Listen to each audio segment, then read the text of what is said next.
While I was busy with my work as a materials manager, I got an email that really shook me up. It was from Michael, and he calmly told me that he was in love with someone else and wanted to start a new life with her. He also said he was taking the fancy car we bought together, even though it was under my name. I begged him to think it over, but he didn't listen.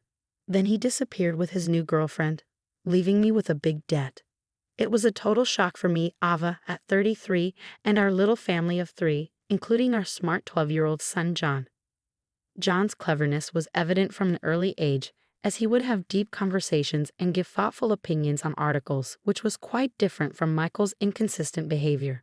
Even though Michael hadn't held down a stable job, he somehow managed to keep money coming in for the past 4 years, encouraging us to make lasting memories as a family. This led us to buy a camper van worth $388,000.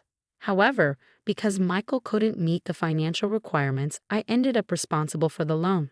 On the day we were supposed to get the camper, Michael sent an email saying he was taking it, leaving me to deal with the financial burden alone.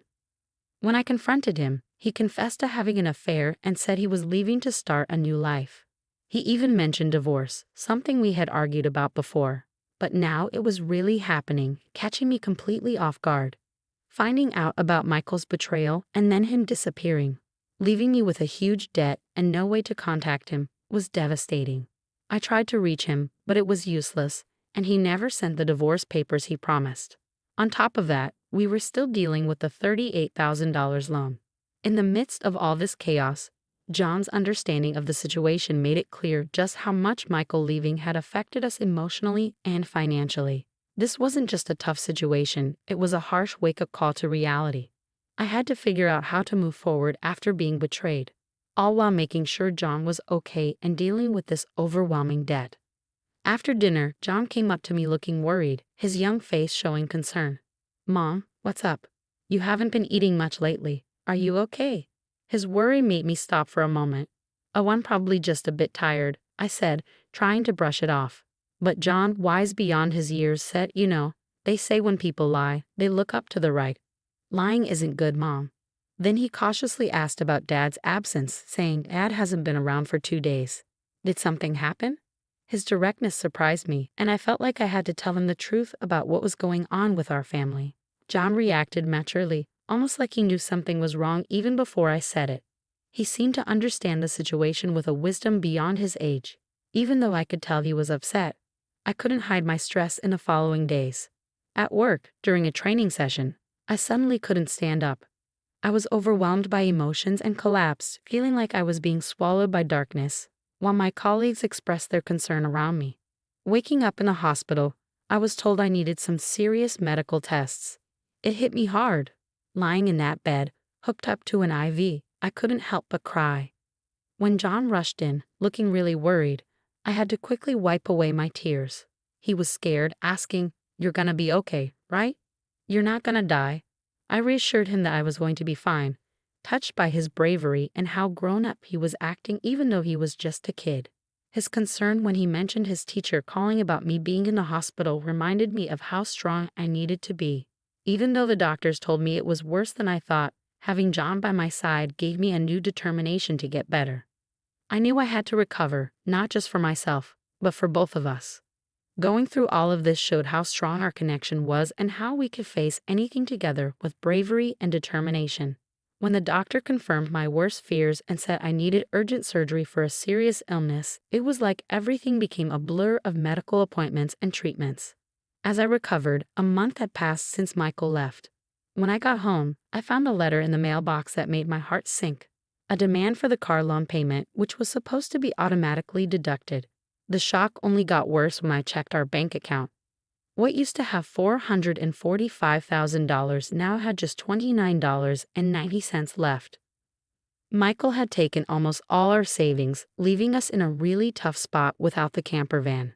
I felt even more hopeless knowing I couldn't sell it to make up for the money we lost. Seeing how upset I was, John stepped in to help in the kindest way possible, suggesting he could start delivering newspapers and look for online jobs to pitch in. His willingness to take action was like a ray of hope, pulling me out of my sadness. Now's not the time to give up, I told myself, feeling encouraged by his positivity. Together, we came up with a plan to get the camper van back, using a clever idea. We could track its location using the GPS on John's phone, the one we got for him. It was a plan born out of necessity and John's smart suggestion, giving us a new direction. It was something we hadn't thought of before, offering a glimmer of hope in what felt like a hopeless situation. With the GPS app, we could keep an eye on where the van was, a crucial first step in our mission to get back what was rightfully ours. Going through this tough time had not only shown how strong we were but had also brought us closer together, all working toward the same goal. Worried about Michael possibly getting away with excuses, John's confidence was like a shining light. "Don't worry, Mom. I've got it covered," he said with a smile that put me at ease. I was amazed by his forward thinking and independence. Even when I was vulnerable and in the hospital worrying about everything, John had come up with a plan that was so smart. I couldn't have thought of it myself. His initiative showed not only how clever he was but also how well he understood what was going on. Even with Michael's new relationship, feeling empowered by John's clever plan, we decided to confront Michael, turning our tough situation into a learning experience for him.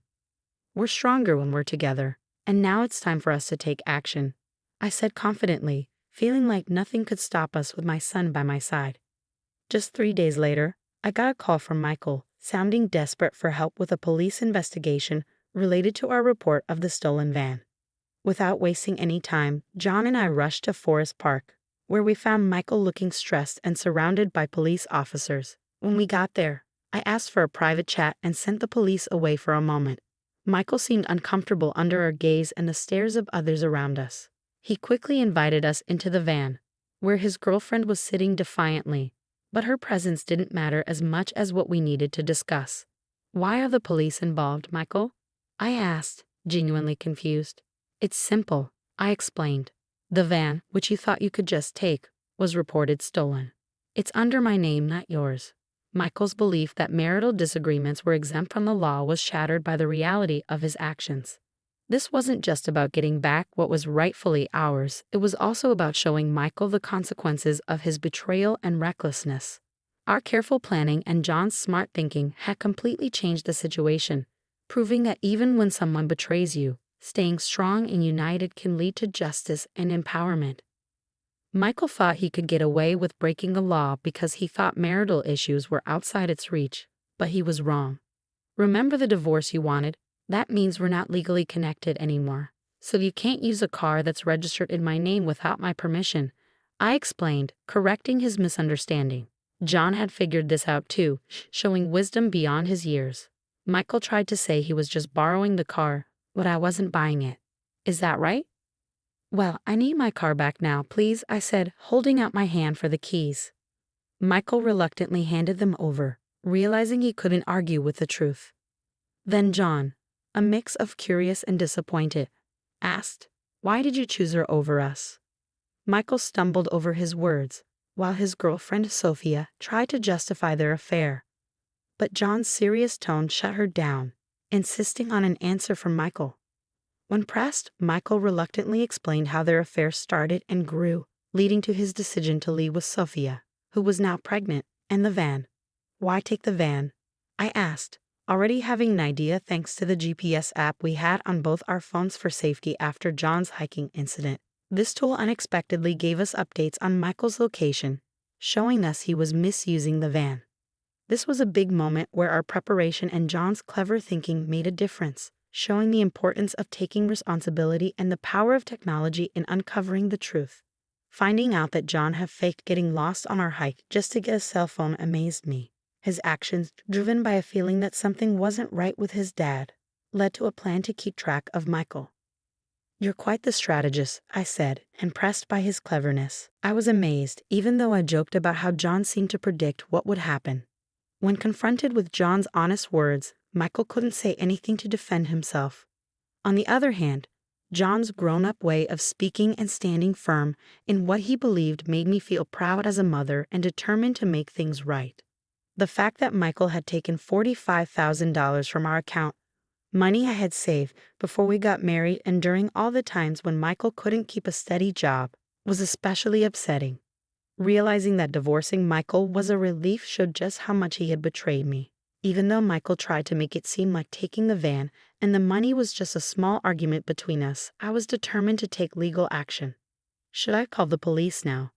John asked, ready to dial the number on his phone and bring in the authorities. Sophia, who had been listening in, panicked as things escalated, especially with her own parents arriving, angry and ready to confront her for her part in everything. When she tried to leave the van, her parents stopped her, yelling loudly. "I'm sorry, please don't be mad," she begged, hoping for some sympathy that wasn't there. I had taken the step to tell her parents about what was going on, prompted by John's visit to Michael's workplace while I was in the hospital. He had told them what was happening with our family, leading to an investigation that brought Sophia's parents into the picture. This confrontation wasn't just about exposing Michael and Sophia's lies. It showed how far John and I would go to make things right and protect our family. It proved how important it is to take responsibility for your actions and to stand up to those who try to deceive you, no matter how complicated things get. I sat down with Michael and recounted the whole messy story to them, explaining how we ended up in this situation. Things took a surprising turn when I questioned the timing of Sophia's pregnancy, pointing out some inconsistencies that suggested the baby might not be Michael's. Michael was shocked by this revelation, staring in disbelief as the truth sank in. Sophia tried to deflect, but tensions rose, leading to a heated argument between her and Michael as they each tried to blame the other. Their fight showed just how deep their deception went, and everyone there saw it. As the night went on and the police arrived with their flashing lights, Michael went back and forth between denying everything and admitting he was wrong, begging for forgiveness and promising to change. But John made a wise observation that real change is rare for those who keep making mistakes on purpose. I was determined to make sure Michael faced the consequences of his actions, showing that we wouldn't let him get away with what he'd done. We were committed to handling the aftermath with dignity and making sure justice was served. The $45,000 loss was just the beginning. Michael agreed to pay child support each month, and his wages were garnished to cover these expenses and others. It was the start of a long journey to make things right. Selling the camper van not only got rid of the loan, but also symbolized leaving the past behind, allowing me to focus on healing and the future. As time passed, I regained my strength, thanks to my renewed dedication to my job and the constant support from John. He took on household chores with a maturity beyond his years. Despite the challenges, this experience strengthened our determination to move forward. We were inspired by the lessons learned and the justice served. And through it all, we made sure John knew that integrity and resilience are important qualities to have when facing tough times, so he could keep chasing his dreams with confidence.